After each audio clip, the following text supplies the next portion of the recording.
Hello বন্ধুরা, তোমরা সবাই কেমন আছো? আশা করি ভালো আছো। আর একজন নতুন ব্লগে তোমাদেরকে স্বাগত জানাই। যে সকালবেলায় উঠে দোকান খোলার পরে আমরা আলু ছাড়ানো শুরু করে দিয়েছি এবং তারপরে আলুটাকে কেটে এবং সবজির আলু যেরকমই হয় সেরকমভাবে কাটতে হয়। এখানে আলুর অনেক রকম ডিজাইন আছে। যেহেতু আমি নতুন, তাই জন্য আমাকে আস্তে আস্তে সব ডিজাইনগুলো বলে বলে শিখিয়ে দিচ্ছে এবং আমাকে শিখতে একটু টাইম লাগবে। যেহেতু সবজির অনেক রকম বললাম ডিজাইন আছে, একরকম ডিজাইন কাটলে হবে না। শুক্তোর আলু, সবজির আলু, পোস্তর আলু, অনেক রকম ডিজাইন আছে। তারপরে আমাদের এই দোকানে যে পুরাতন একটা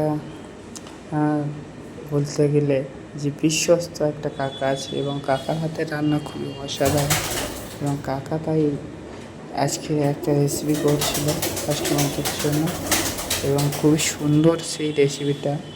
এবং এই রেসিপিটার নাম কি তোমরা জানলে তোমরা বলবে কমেন্টে। এবং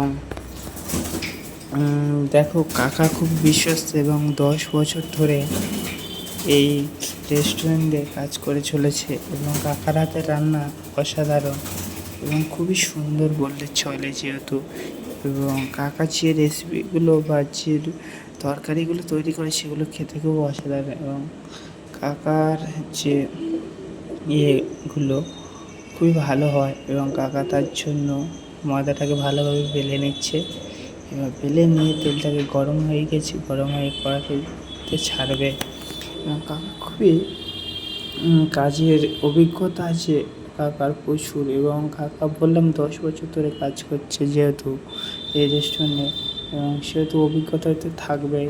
এবং কাকা সবার সাথে খুলে মেশামেশা করে, খুলে কথাবার্তা বলে এবং সবাইকে ভালোভাবে কাজ শেখায়, খুবই ভালো। তারপরে আমাদের যে রেসিপিটা রেডি হয়ে গেছে, এটা যদি তোমরা যদি কমেন্টে কেউ জানো তাহলে কমেন্টে বলবে। তারপরে আমরা রাত্রবেলা বেরিয়ে পড়েছি গঙ্গা চাওয়ার উদ্দেশ্যে।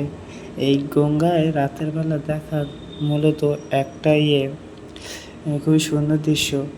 রাতের বেলা দেখলে তুমি খুবই সুন্দর একটা অনুভূতি পাবে, যেটা দিনের থেকে আলাদা রাতে। এবং গঙ্গার সামনে আমরা চলে এসেছি এবং এই যে দেখতে পাচ্ছ, এটা হচ্ছে ছোটো একটা গঙ্গা ঘাট, যেখানে কিছু কিছু ঠাকুর বিসর্জন করতে আসে এবং একটু বড় গঙ্গা নয়, ছোটো একটা গঙ্গা।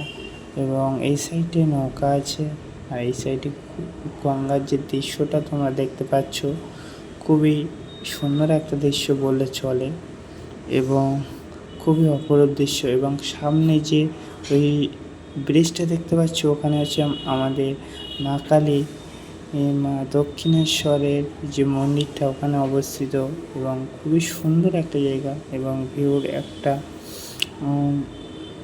স্থান বললে চলে। খুবই ভালো একটা জায়গা। যেহেতু আমরা সন্ধেবেলা নয়, রাত্রিবেলার সময় বেশি, সেহেতু আমরা রাত্রিবেলা ঘুরতে চলে গেছি কাজের পরে এবং সেই দৃশ্যটা তোমার সঙ্গে তুলে দিচ্ছি। আশা করছি ভালো লাগবে এবং খুবই সুন্দর একটা দৃশ্য তোমরা আমার ভিডিওর মাধ্যমে তুলে দেখতে পাচ্ছ। এই যে এটা হচ্ছে দক্ষিণেশ্বর মন্দির, যে ব্রিজ আছে ব্রিজটার পাশে এবং দক্ষিণেশ্বর মন্দির। আরেকটা ভিডিও তোমাদের দক্ষিণেশ্বর মন্দিরটা দেখাবো এবং খুব ভালো একটা দৃশ্য। এবং তারপরে যে নদীতে নৌকা ছিল বেশি চলে, সেটা দাঁড়তে বয়ে নিয়ে যাচ্ছে। এটা নদী নয়, অ্যাকচুয়ালি গঙ্গা বললে চলে। গঙ্গাতে যে নৌকা ভেসে যাচ্ছে সেটা ডান নেমে যাচ্ছে আর খুবই সুন্দর লাগছিল। আমরা বসে সেটা অনুভূতি করছিলাম এবং এই দৃশ্যটা একমাত্র দেখার মতো দৃশ্য ছিল এবং আমরা কিছুক্ষণ বসে এই দৃশ্যটা অনুভব করছিলাম। তারপরে চলে এসেছিলো আমাদের মা কালী একটা। এই পুজোটা কী পুজো ঠিকই আমি জানি না, এবং মা কালীর একটা মূর্তি বিসর্জন করার জন্য কিছু লোক চলে এসেছে আমাদের গঙ্গার ঘাটে। এই সময় এরকমই একটা দৃশ্য দেখতে পাবো, এটা তো অবাক করার মতো কিছু। এবং যে মা কালীর বিসর্জন আমরা স্বয়ং নিজের চোখে দেখতে পাবো, সেটা অবাক করার মতো কিছু ছিল। এবং এই যে ঢাকের আওয়াজ, এই যে এত আয়োজন সবই মা কালীরই জন্য, এবং তাকে বরণ করে এবং গাড়িতে নিয়ে এসে এবং মা কালীর চোখটার দিকে একবার দেখুন।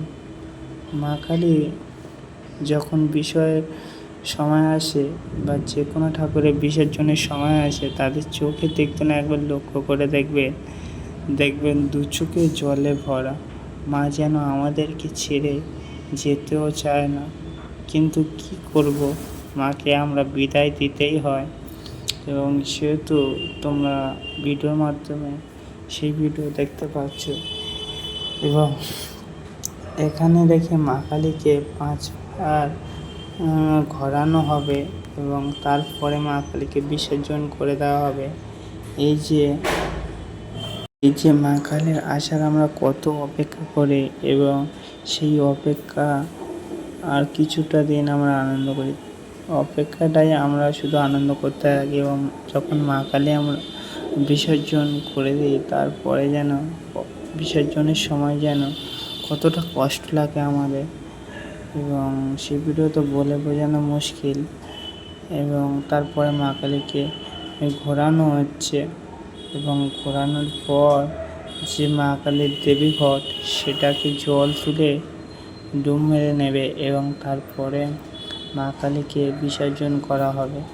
এবং এই পুজোটা কী পুজো তোমরা যদি কমেন্টে জানো, পুজোটা কী পুজো তোমরা যদি জানো, তাহলে কমেন্টে বলতে পারো, এবং তোমাদের মতামত আমাদের খুবই ভালো লাগে। এবং মা কালীকে ঘোরানো হচ্ছে, এবং পিছনের যে ভিউটা সেটা তো দেখার মতো, এবং মা কালীর মুখটা ও জলে যেন ভরে এসছে চোখ দুটো। এবং দেখুন, খুব সুন্দর একটা ভিডিও। আমরা আজকের গঙ্গাঘাটে গিয়েছি, এই দৃশ্যটা আমরা গঙ্গাঘাটে গিয়ে দেখতে পারলাম, এবং সত্যিই এটা আমাদের একটা ভাগ্যের বিষয়। যেহেতু আমরা রেস্টুরেন্টের কাজ করি, সেহেতু আমরা সময় খুবই কম পাই, এবং তার জন্য যেতে পারি না, এবং রেস্টুরেন্টে থাকি, তার জন্য যে ছোট ভিডিও তোমরা দেখতে পাচ্ছ তোমাদেরকে সেহেতু বলেছি। এবং আজকের এই যে অপরূপ দৃশ্যটা দেখতে পারবো, সেটা আমাদের ভাগ্যের একটা বিষয় বললে চলে, এবং খুবই সুন্দর একটা দৃশ্য। এবং মা কালীকে ঘোরানো প্রায় হয়ে গিয়েছে, এবং মা কালীকে ঠিকঠাকভাবে ওখানে বসিয়ে দিয়ে তারপরে মা কালীকে সাবধানে ফেলবে, ঠিক আছে, জলেতে।